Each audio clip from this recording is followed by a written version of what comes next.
ini kita melihat tulang belulang, terus ditemukan baju yang diduga baju itu milik Bapak ya. Iya. Siapa namanya Pak Gaul? Ponggong. Ya, Ponggong ya. Hilang pada hari Hari 31 hari Minggu.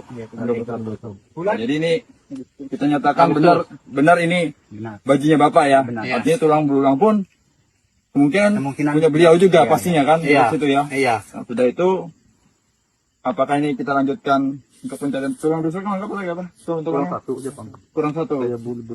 Iya. Nah, Butir-butir sini belum.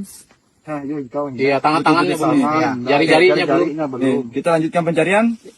Bagaimana? Lanjut. Terserah. Tergantung. Ya, oke aja sambil kita cari. Kira-kira berapa lagi gitu loh. Jari kita belum. Jari pahit. Jari memang belum. Ini pun belum juga. Iya. Nah, itu belum masih.